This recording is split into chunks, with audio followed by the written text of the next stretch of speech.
별빛이 고요히 내려앉은 밤, 별꽃 낭독이 속삭입니다. 한강의 물결, 대학로의 벚꽃, 설악산의 전설 속에서 추리와 로맨스, 판타지가 피어납니다.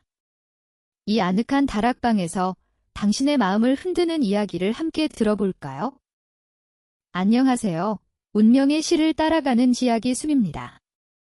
지난 시간, 손등에 푸른 달의 낙인이 새겨지며 저주와 하나가 된 서윤의 모습을 기억하시나요? 이제 단호의 달빛 저주 2부에서는 피할 수 없는 운명을 받아들이고 그 힘의 주인이 되기 위한 그녀의 본격적인 여정이 시작됩니다. 미스터리한 조력자 해로와 함께 그녀는 과연 저주의 비밀을 풀 수 있을까요? 내 손등에 새겨진 푸른 달의 낙인은 내 삶에 내려진 지울 수 없는 주홍글씨와도 같았습니다. 그날 이후 저주는 더 이상 내 몸 밖의 현상이 아니었습니다. 그것은 내 혈관을 타고 흐르는 피처럼, 내 숨결처럼 완벽하게 나의 일부가 되어버렸습니다. 비녀가 가진 힘이 강해지면서 내 오감은 통제불능의 상태로 폭주하기 시작했습니다.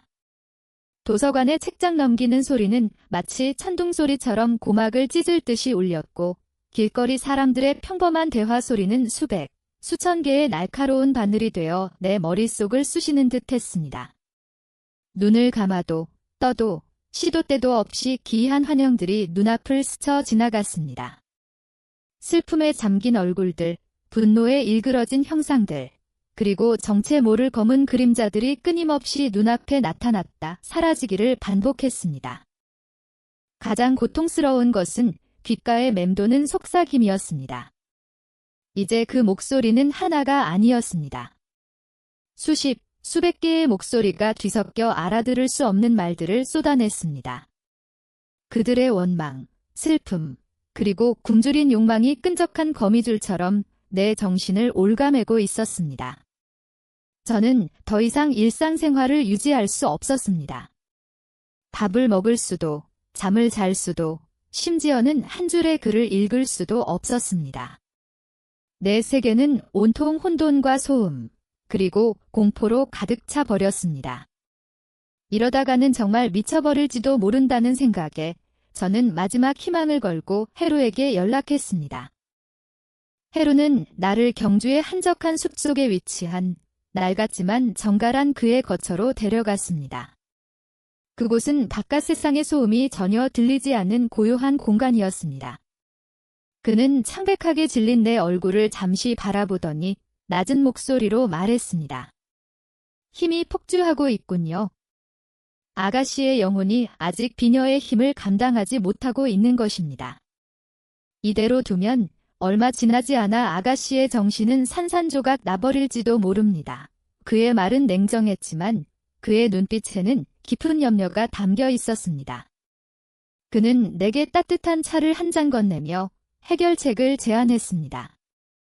힘을 통제하기 위한 첫 번째 단계는 외부로 향한 감각을 닫고 자신의 내면으로 깊숙이 침잠하는 것입니다. 흩어져 날뛰는 힘을 잠재우고 그 힘의 근원이 어디에서 오는지 스스로 깨달아야 합니다. 그러기 위해서는 명상과 호흡 훈련이 필요합니다. 명상이라니. 지금 당장이라도 미쳐버릴 것 같은 내게 그는 너무나도 한가한 소리를 하고 있었습니다. 제가 불신이 가득한 눈으로 그를 쳐다보자 그는 희미하게 웃으며 말했습니다. 폭풍우가 몰아칠 때 가장 안전한 곳은 폭풍의 눈입니다. 아가씨의 마음속에도 그런 고요한 중심이 존재합니다. 우리는 지금부터 그곳을 찾아갈 겁니다. 그날 밤, 보름달이 다시 휘영청 밝게 뜬 밤이었습니다. 해루는 나를 데리고 집 뒤편의 작은 대나무 숲으로 갔습니다. 숲의 한가운데에는 둥글고 평평한 바위 하나가 놓여 있었습니다. 그는 내게 바위 위에 가부좌를 들고 앉으라고 했습니다. 그리고 내 손에 그 모든 재앙의 시작이었던 달의 비녀를 쥐어주었습니다. 비녀를 쥐는 순간 다시 온몸에 기이한 냉기가 흘렀고 귓가의 속삭임은 더욱 거세졌습니다. 제가 고통에 몸부림치려 하자 해루가 내 어깨를 부드럽게 눌렀습니다. 저항하지 마십시오. 그 소음과 환영들을 적으로 여기지 말고 그저 흘러가는 강물처럼 바라보십시오. 그리고 집중하세요. 다른 모든 것은 잊고 오직 아가씨의 순결에만 집중하는 겁니다. 숨을 들이쉬고 내쉬고. 그의 목소리는 이상한 힘이 있었습니다. 그의 차분한 음성을 따라 저는 눈을 감고 억지로 숨을 고르기 시작했습니다. 처음에는 아무것도 되지 않았습니다. 머릿속은 온통 혼돈뿐이었고 심장은 금방이라도 터져버릴 것처럼 세차게 뛰었습니다. 포기하고 싶은 마음이 굴뚝 같았습니다. 하지만 헤루는 포기하지 않고 계속해서 제 곁에서 낮은 목소리로 호흡을 이끌어 주었습니다. 얼마나 시간이 흘렀을까? 제 거친 숨결이 아주 조금씩, 아주 미세하게 안정을 찾아가기 시작했습니다. 그리고 그 순간 놀라운 변화가 일어났습니다. 제멋대로 떠돌던 수백 개의 속삭임들이 마치 하나의 합창단처럼 조화를 이루기 시작했습니다. 혼란스럽던 환영들은 잦아들었고 그 대신 제 눈앞에는 고요하고 깊은 우주가 펼쳐졌습니다. 그리고 그 우주의 한가운데 거대한 보름달 하나가 떠 있었습니다. 제가 쥐고 있는 비녀와 똑같은 모양의 푸른 빛을 내뿜는 달이었습니다. 저는 깨달았습니다. 이것이 바로 내 안에 깃든 힘의 근원이라는 것을. 그 달은 더 이상 두려운 존재가 아니었습니다.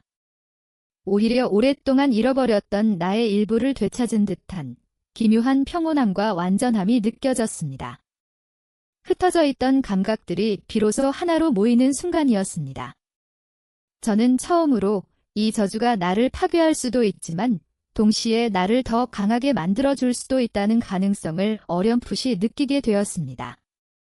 그것이 바로 새로운 운명을 향한 길고도 험난한 훈련의 시작이었습니다. 헤루의 지도 아래 계속된 명상훈련은 흩어져 폭주하던 나의 감각들을 서서히 하나의 길로 모아주었습니다. 끔찍한 소음으로만 들리던 속삭임들은 이제 의미를 가진 문장으로 들리기 시작했고 두서없이 나타나던 환영들도 점차 그 형태와 의미를 알아볼 수 있게 되었습니다. 나의 내면에 존재하던 폭풍의 눈은 점점 더 커지고 고요해졌습니다. 그리고 그 고요함 속에서 저는 새로운 능력이 발현되고 있음을 깨달았습니다. 그것은 바로 비녀와의 교감 능력이었습니다. 이제 저는 비녀를 손에 쥐고 정신을 집중하면 비녀에 깃든 과거의 기억들, 즉 아주 오래전 달의 무녀가 겪었던 일들의 일부를 단편적인 영상처럼 볼 수 있게 되었습니다. 처음에는 아주 짧고 희미한 흑백 영상처럼 보였습니다. 낯선 옛 신라의 복장을 한 사람들, 화려한 궁궐의 모습, 그리고 안개 자욱한 숲의 풍경 같은 것들이 스쳐 지나갔습니다. 하지만 훈련이 깊어질수록 그 영상은 점점 더 선명하고 길어졌으며 마침내 색과 소리까지 갖추게 되었습니다. 저는 더 이상 관찰자가 아니었습니다. 저는 마치 그 시대, 그 장소에 직접 서 있는 것처럼 무녀가 보고 듣고 느꼈던 모든 것을 생생하게 체험할 수 있었습니다. 어느 날 밤, 저는 명상 중에 가장 강렬하고도 끔찍한 환영과 마주하게 되었습니다. 저는 더 이상 대나무 숲의 바위 위에 앉아 있지 않았습니다. 저는 칠흑 같은 어둠 속 거대한 동굴 안에 서 있었습니다. 동굴의 공기는 피비린내와 썩은 냄새로 가득했고 사방에서는 정체 모를 짐승의 울음소리가 들려왔습니다. 제 손에는 달의 비녀가 들려 있었는데 지금의 모습과는 달리 눈부신 푸른 빛을 발하고 있었습니다. 제 앞에는 형용할 수 없는 거대한 존재가 서 있었습니다. 그것은 수많은 사람들의 원한과 증오가 한데 엉겨붙어 만들어진 살아있는 악의 덩어리처럼 보였습니다. 수십 개의 눈이 저를 노려보고 있었고 수백 개의 입이 저를 향해 저주를 퍼붓고 있었습니다. 바로 비녀에 봉인되었다는 그 악기였습니다. 저는 제 몸이 제 의지와는 상관없이 움직이는 것을 느꼈습니다. 제 입에서는 제가 알지 못하는 고대의 언어로 된 주문이 흘러나왔고 손에 쥔 비녀는 제 주문에 호응하듯 더욱 강렬한 빛을 뿜어냈습니다. 달의 무녀가 바로 제 몸을 빌어 악귀와 마지막 싸움을 벌이고 있는 것이었습니다. 악귀는 검은 촉수를 뻗어 무녀를 공격했고 무녀는 달빛의 힘으로 만들어낸 빛의 장막으로 그것을 막아냈습니다. 동굴 전체가 그들의 힘이 부딪히며 만들어내는 엄청난 충격으로 흔들렸습니다. 저는 그 모든 공포와 고통, 그리고 세상을 지켜야 한다는 무녀의 강인한 의지를 제 자신의 것처럼 생생하게 느꼈습니다. 기나긴 싸움의 끝에 무녀는 마지막 남은 모든 생명력을 끌어모아 비녀를 악귀의 심장부로 던졌습니다. 비녀가 악귀에게 박히는 순간 끔찍한 비명과 함께 악귀의 거대한 몸이 푸른빛 속으로 빨려 들어가기 시작했습니다. 악귀를 비녀 속에 봉인하는 바로 그 마지막 순간이었습니다. 하지만 봉인되기 직전 악귀는 마지막 힘을 다해 무녀를 향해 외쳤습니다. 내년의 후손들은 대대로 나의 눈으로 세상을 보며 고통받을 것이다. 이 힘은 축복이 아닌 저주가 되어 영원히 너희를 올가맬 것이다.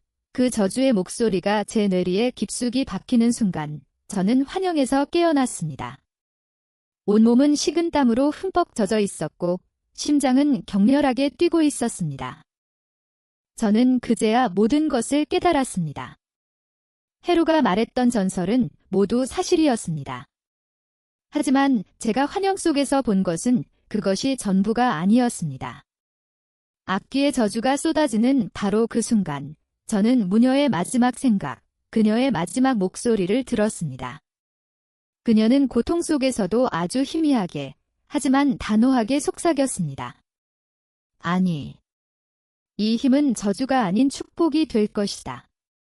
세상을 어지럽히는 어둠을 볼 수 있는 눈은 역으로 세상을 지키는 빛을 밝힐 수도 있을 터이니. 진정한 주인이 나타난다면 이 힘은 저주를 넘어 가장 위대한 축복이 되리라. 그 목소리는 제게 아주 중요한 단서를 남겨주었습니다. 이 비녀의 힘은 양날의 검과 같다는 것, 악귀의 저주에 굴복하면 영혼을 잠식당하겠지만 그 힘을 이겨내고 온전히 통제할 수만 있다면 세상을 지키는 강력한 힘으로 사용할 수도 있다는 가능성이었습니다. 저는 더 이상 이 운명을 두려워하며 도망치지만은 않겠다고 다짐했습니다. 이 힘의 진정한 주인이 되어 무녀가 남긴 마지막 예언을 제 손으로 실현시켜 보이겠다고 결심했습니다. 그것은 저주받은 운명에 대한 수동적인 수능이 아니라 제 자신의 의지로 운명을 선택하고 개척해 나가겠다는 능동적인 선언이었습니다. 저의 눈빛은 이전과는 달리 두려움 대신 단단한 결의로 빛나기 시작했습니다. 무녀의 마지막 목소리를 듣고 난 후 제 마음속에는 이전과는 다른 종류의 용기가 싹트기 시작했습니다. 더 이상 이 힘을 두려워하거나 피하지 않고 정면으로 마주하여 그 주인이 되겠다는 결심이었습니다. 제가 겪었던 환영과 무녀의 마지막 목소리에 대해 헤루에게 이야기하자 그는 잠시 놀란 듯한 표정을 짓더니 이내 깊은 안도감과 슬픔이 뒤섞인 복잡한 눈빛으로 저를 바라보았습니다. 그리고는 오랫동안 숨겨왔던 자신의 가장 깊은 비밀을 털어놓기 시작했습니다. 아가씨가 보신 것이 맞습니다. 그 무녀는 저의 아주 먼 조상이십니다. 그의 고백은 충격적이었습니다. 그는 그저 우연히 저를 도와준 신비로운 조력자가 아니었습니다. 그는 아주 오래전부터 이 운명과 깊숙이 얽혀있는 사람이었던 것입니다. 저희 가문은 대대로 달의 무녀가 남긴 힘과 저주를 지켜보는 수호자의 운명을 타고났습니다. 우리는 비녀가 스스로 주인을 선택할 때까지 그것을 지키고 새로운 주인이 나타나면 그가 힘을 올바르게 이끌고 저주에 잠식당하지 않도록 돕는 역할을 해왔습니다. 저 역시 그 운명을 타고 태어났고 평생을 아가씨와 같은 분을 기다리며 살아왔습니다. 그의 목소리에는 수백 년을 이어온 가문의 무게와 고독함이 짙게 배어 있었습니다. 그는 그저 저의 조력자가 아니라 저와 같은 운명의 굴레에 묶인 또 다른 존재였던 것입니다. 그의 비밀을 알게 되자 저는 그에 대한 막연한 신뢰를 넘어 깊은 동질감과 연민을 느끼게 되었습니다. 우리는 이제 스승과 제자가 아닌 함께 운명에 맞서 싸워야 하는 동지였습니다. 그는 저주를 온전히 제 것으로 만들기 위한 마지막 관문이 남아있다고 말했습니다. 그것은 바로 1년 중 양의 기운이 가장 강한 단오날 자정에 행하는 특별한 정화의식이었습니다. 단오는 모든 한 기운이 약해지고 한 기운이 가장 강해지는 날입니다. 특히 올해 단오의 보름달은 수십 년 만에 가장 강한 달의 기운을 품고 있습니다. 바로 오늘 밤 자정, 그 기운을 이용해 저주에 깃든 악귀의 원념을 정화하고 비녀의 힘을 아가씨의 영혼과 온전히 하나로 합쳐야 합니다. 그는 의식에 필요한 것들을 설명했습니다.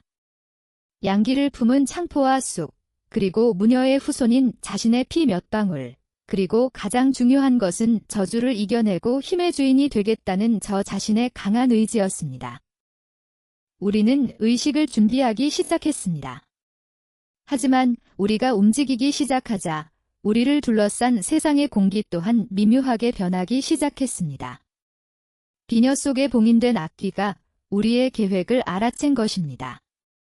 봉인에서 풀려나기를 원하는 악귀의 힘이 강해지면서 경주 시내의 그림자들이 이전보다 훨씬 더 활발하고 조직적으로 움직이기 시작했습니다. 낮 동안에도 거리 곳곳에서는 검은 그림자들이 불길한 기운을 내뿜으며 떠다녔습니다. 그들은 아직 우리를 직접 공격해오지는 않았지만 마치 거대한 거미줄을 치듯 도시 전체를 에워싸며 우리의 의식을 방해하려 하고 있었습니다. 의식을 치르기로 한 장소는 제가 처음 단오 축제에서 여인들이 창포물에 머리를 감던 모습을 보았던 도시 외곽의 맑은 냇가였습니다. 그곳은 달빛이 가장 잘 드는 곳이자 흐르는 물의 정화 능력을 빌릴 수 있는 최적의 장소였습니다. 하지만 냇가로 향하는 길은 순탄치 않았습니다. 수많은 잔영들이 어둠 속에서 나타나 우리의 앞을 가로막았습니다. 그들은 더 이상 희미한 연기가 아니었습니다. 뚜렷한 형태를 갖춘 그것들은 굶주린 늑대처럼 우리를 향해 달려들었습니다. 헤루는 제 앞을 막아서며 허리춤에서 꺼낸 단검과 부적으로 그들을 상대했습니다. 그의 몸놀림은 춤을 추는 듯 유려하면서도 한치의 오차도 없이 그림자들의 급소를 찔렀습니다. 저는 그의 등 뒤에서 제가 할 수 있는 유일한 것을 했습니다. 비녀를 굳게 쥐고 제 안의 모든 정신을 집중하여 달의 힘을 끌어모았습니다. 흩어져라. 저도 모르게 제 입에서 외침이 터져 나왔습니다. 그 순간 비녀에서 뿜어져 나온 푸른 빛이 파도처럼 퍼져나가며 주변의 그림자들을 밀어냈습니다. 처음으로 제 의지대로 힘을 사용한 것이었습니다. 물론 아직 미약한 힘이었지만 그것은 헤루에게 잠시나마 숨 돌릴 틈을 만들어 주었습니다. 우리는 그렇게 서로에게 등을 맞대고 싸우며 마침내 냇가에 도착할 수 있었습니다. 냇가 주변은 기이할 정도로 고요했습니다. 하지만 우리는 알고 있었습니다. 이것은 폭풍전야의 고요함이며 진짜 싸움은 이제부터 시작이라는 것을. 자정이 가까워오고 있었고 하늘의 보름달은 서서히 그 서늘하고도 신비로운 빛을 더해가고 있었습니다. 마침내 자정이 되었습니다. 하늘의 보름달은 마치 거대한 은쟁반처럼 온 세상을 서늘하고도 신비로운 빛으로 가득 채우고 있었습니다.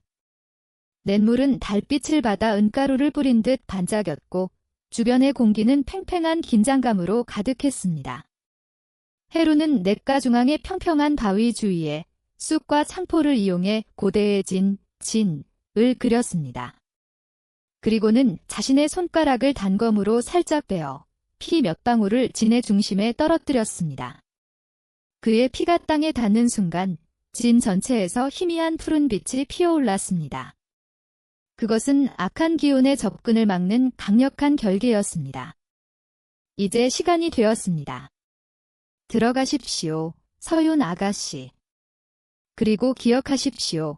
지금부터 어떤 일이 벌어지더라도 절대 마음이 흔들려서는 안 됩니다.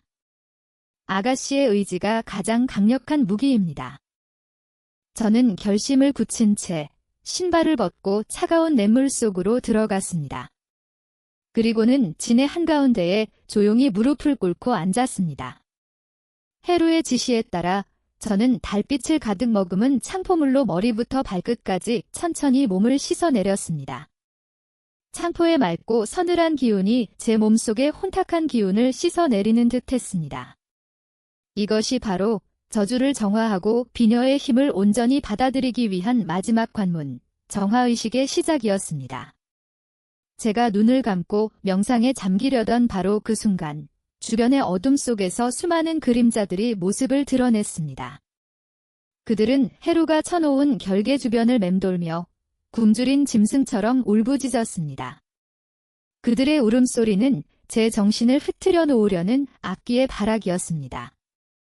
하지만 진짜 싸움은 제 밖이 아닌 제 안에서 벌어지고 있었습니다.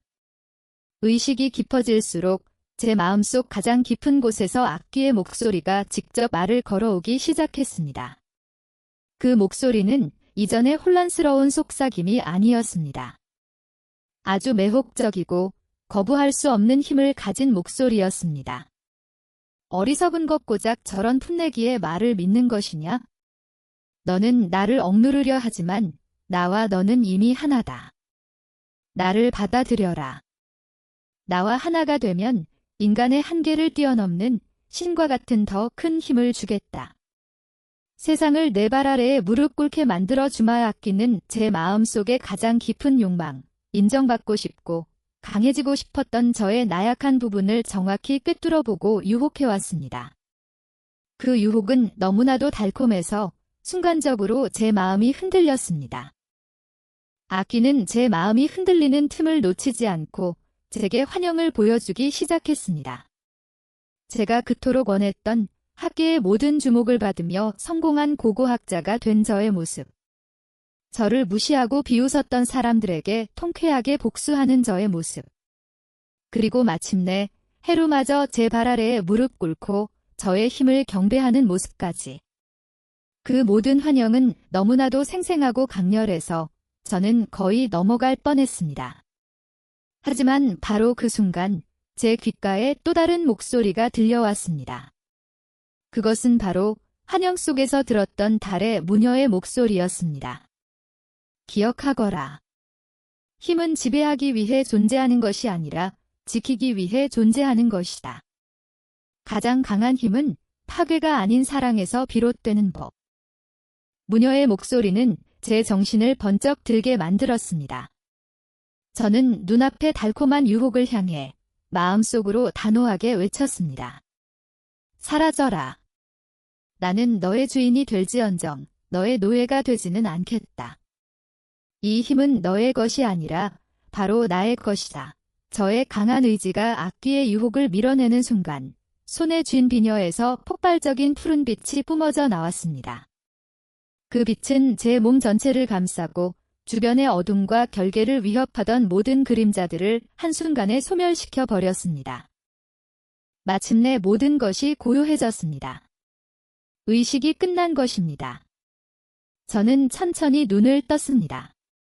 세상은 이전과 똑같아 보였지만 제게는 모든 것이 다르게 느껴졌습니다. 더 이상 기이한 환영이나 소음은 없었습니다. 대신 세상 모든 사물에 깃든 생명의 기운과 흐름이 느껴졌습니다. 제 손등에 새겨졌던 푸른 달의 나귀는 이제 더 이상 저주의 상징이 아니었습니다. 그것은 제 영혼과 완벽하게 하나가 된 제 힘의 원천이었습니다. 저는 더 이상 저주에 휘둘리는 나약한 존재가 아니었습니다. 저는 그 힘을 온전히 받아들이고 통제할 수 있는 진정한 주인이 되었습니다. 저는 자리에서 일어나 저를 염려와 안도의 눈빛으로 바라보고 있는 해루를 향해 돌아섰습니다. 그리고는 희미하게 미소 지었습니다. 평범한 대학원생 서윤의 삶은 끝났습니다. 그리고 그 자리에서 세상을 지키는 새로운 달의 무녀가 바로 오늘 밤 다시 태어난 것입니다. 스스로의 힘으로 운명을 선택하고 새로운 달의 무녀로 거듭난 서윤. 그녀의 앞날에는 또 어떤 신비로운 사건들이 기다리고 있을까요? 그녀의 이야기는 여기서 끝나지만 우리 각자의 삶 속에도 특별한 의미를 지닌 축제와 의식이 있을 겁니다. 여러분에게 가장 의미 있는 축제 의식은 무엇인가요? 댓글로 여러분의 이야기를 들려주세요. 별꽃낭독의 이야기가 당신의 마음에 별빛처럼 남았기를. 한옥의 등불 아래 사랑과 비밀, 진실의 메아리가 울립니다. 구독과 좋아요로 다음 여정을 함께해요. 별꽃낭독이 당신의 밤을 수놓겠습니다.